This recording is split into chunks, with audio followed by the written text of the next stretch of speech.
All right, well, welcome again. So today we will talk about three different things. We'll talk about distance scales in space and how do we start measuring them. We'll talk about Kepler's laws and where do they come from. And that will be an interesting, simple application of physics onto astronomical phenomena. And then we'll talk about coordinate systems in the sky, because that's sort of how we find a way around. So let's begin with the distances and scales. First, let me introduce some of the commonly used units.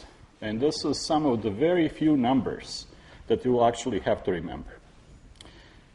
First, the distance. The basic distance unit that we use is astronomical unit, and it's the semi-major axis, so we can say radius, of Earth's orbit around the Sun. And it's about 150 million kilometers. So this is what's commonly used inside the solar system. Then, of course, you know about light years. Well, we never use light years. That's just a popular astronomy unit. Instead of that, we use parsecs. And parsec is defined in this weird fashion that this is a distance from which the radius of Earth's orbit, that is one astronomical unit, subtends an angle of 1 arcsecond, which is a teeny tiny angle, right? And that turns out to be about 200,000 astronomical units. Also, it's 3.26 light years, so you can always convert that. So if I say, well, some galaxy is about 20 megaparsecs away, how many millions of light years is this? Anybody knows?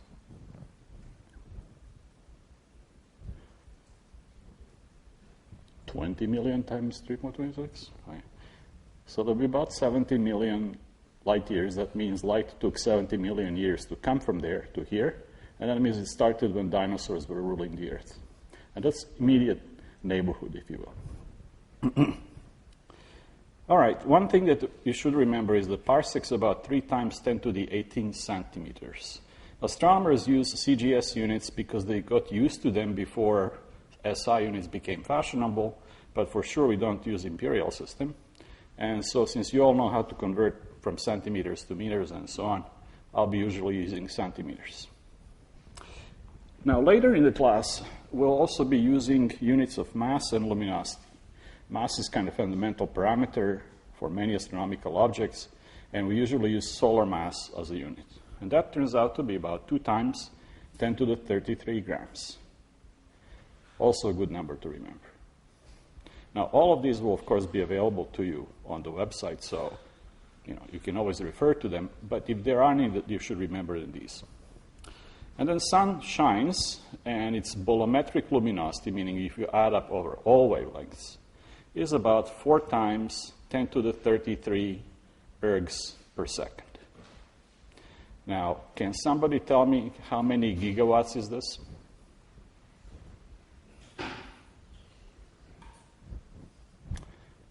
Whoever guesses that gets a prize. Right. How many ergs per second are in a watt?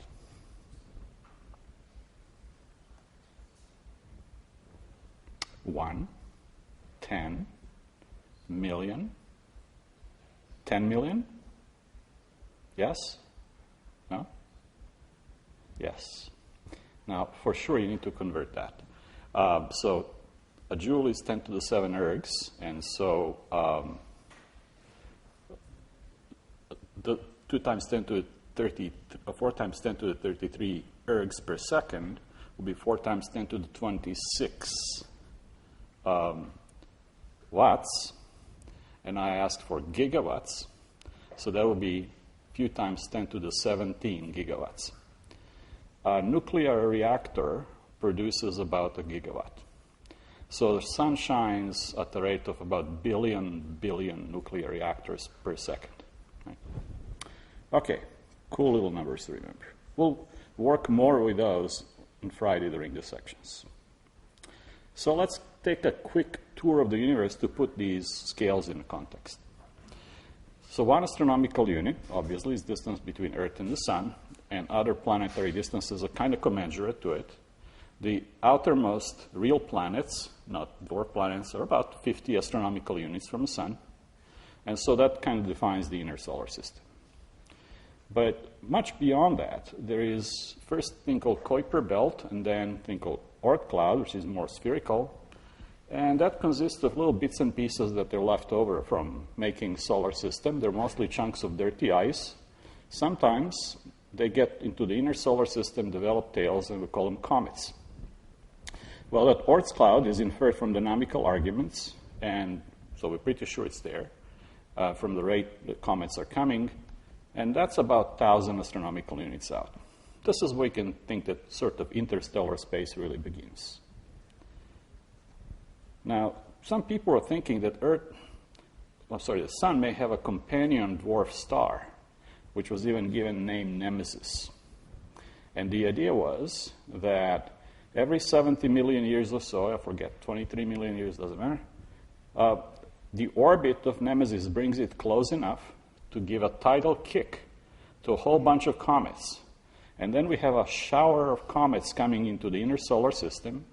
When they hit planet Earth, they cause mass extinctions. And so that's apparently what did the dinosaurs in. Now, it's probably true that it was an asteroid or comet impact that did dinosaurs in, but the existence of Nemesis is pretty much excluded by now from direct observations. Okay. How far are the stars? The picture here is actually the closest star to us. It's called Proxima Centauri, and it's a little dwarf companion of the much more famous and brighter Alpha Centauri. And anybody knows how far that is? How far is the nearest star? Yeah, that's right. How many parsecs is this? Yeah, okay. 1.5, roughly speaking. So that's the nearest star. So nearest stars to the Earth are from a few parsecs up on outward. And the most distant stars you can see with the naked eye, those would be supergiants far away, are up to about kiloparsec. Globular clusters, which are a very popular astronomical object, tend to be a few kiloparsecs away, few to a few tenths. So if the stars are of the order of parsecs to kiloparsecs away, how many astronomical units is this?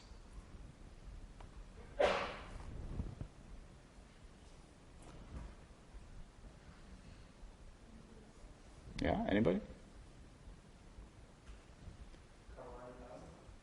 Couple hundred thousands is 1 parsec, that's right. And so multiply from there. So interstellar separations are vastly bigger than size of the solar system, and even more so compared to the size of the stars, which is why stars almost never collide. They do in some very special conditions in some very dense stellar systems. But by and large, if you mush two galaxies together, they'll just pass through each other. And that does happen. So this is what our galaxy is roughly like. A picture taken from Starship Enterprise. Oh, sorry, I forgot. We cannot use that. So it's an artist's conception. And our solar system is about 8 kiloparsecs away from the galactic center. And that's a pretty well-established number by now. We'll go over how that's measured later. Our Milky Way galaxy extends to maybe 20 to 30 kiloparsecs in radius. Now, it depends what you call the end. They don't have a real end. They kind of fuzz out. And if you count all of the dark halo or not, but that's roughly the size of a good big disk galaxy, a few tens of kiloparsecs. And the nearest other galaxies to us are first, they're dwarf galaxy satellites of the Milky Way. The two famous ones discovered by Magellan back in early 16th century are Magellanic Clouds. And those are two dwarf galaxies that are about 50 kiloparsecs away. So about a size of the Milky Way away from us. Other dwarf galaxy satellites are roughly similar sizes, similar distances from us. But the nearest big galaxy, sort of commensurate with Milky Way, is the Andromeda, also known as Messier 31, and that is 700 kiloparsecs away. How many light years is this now?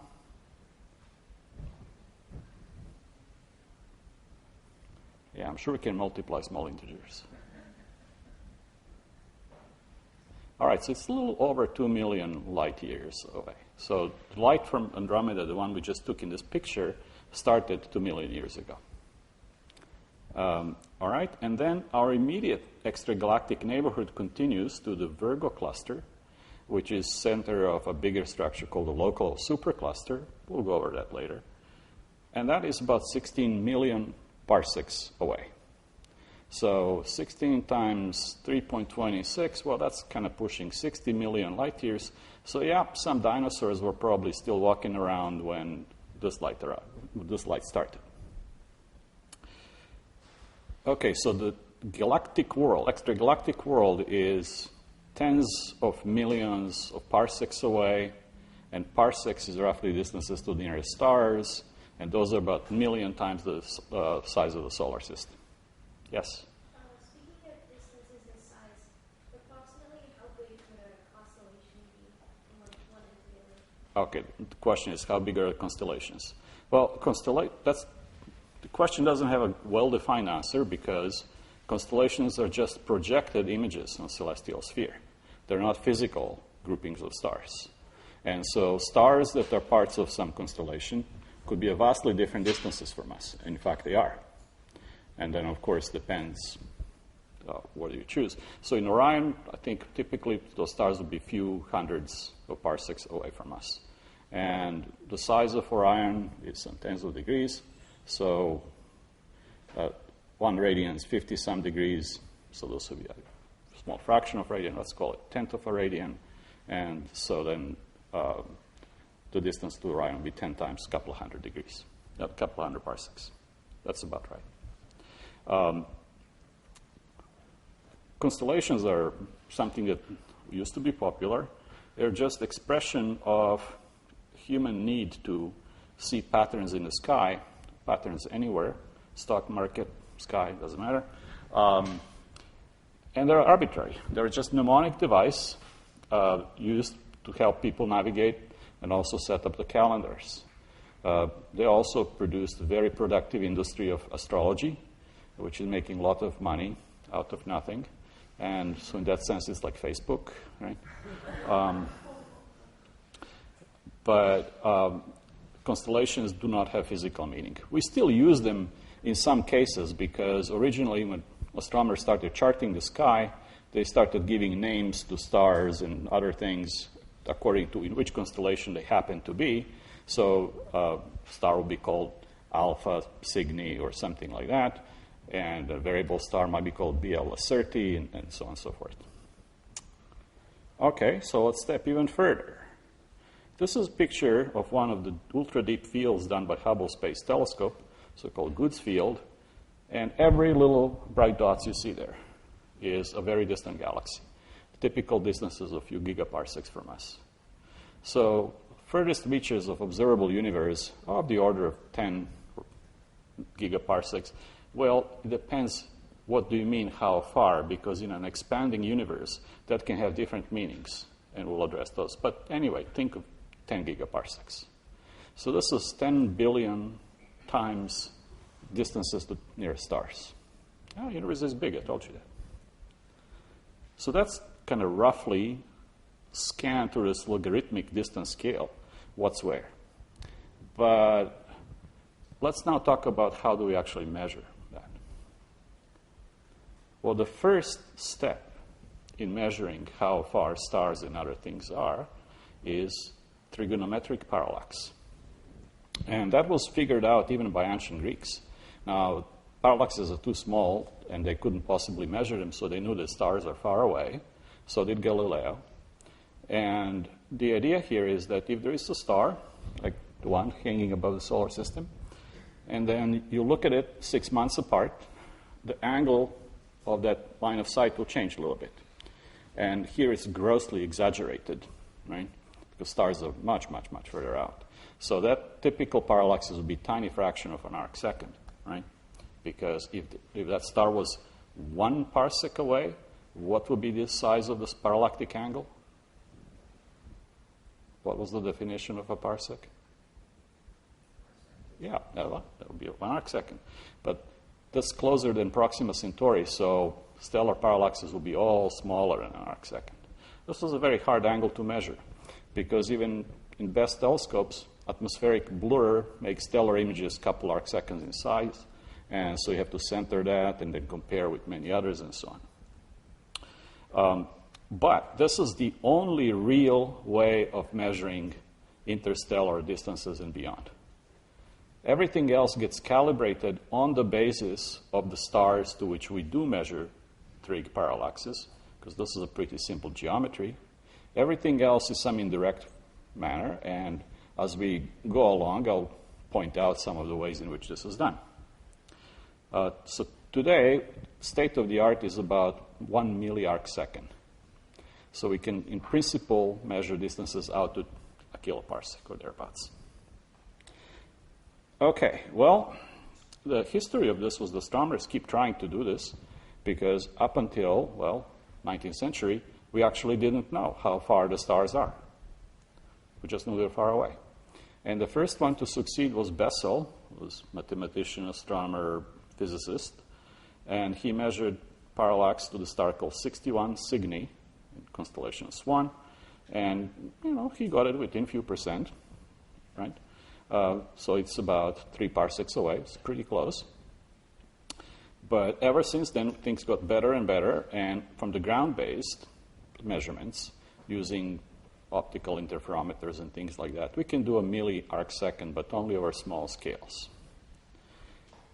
In order to do better than that, you have to be free of Earth's atmosphere. And this is why now the frontier of astrometry, which is part of astronomy that deals with measurements of stellar positions and such, is moved to space. The first space mission that made a real difference here is called Hipparcos. It was launched by European Space Agency. And it scanned the sky for a few years and measured parallaxes to about 100,000 stars with the milliarc second precision. And that was completely revolutionary at the time. So that let us recalibrate all manner of astrophysical distance scales.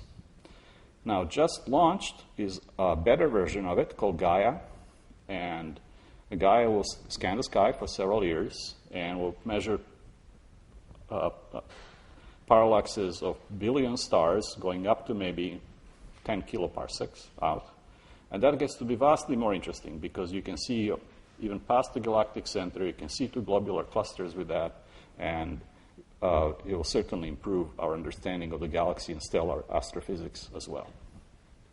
So anyway, the current state of the art is a few hundred parsecs, maybe 1,000 in best cases, but that's sort of immediate neighborhood because remember, Earth is 8 kiloparsecs away from the center of the Milky Way. So we're just measuring distances within our immediate galactic neighborhood, never mind the extragalactic world.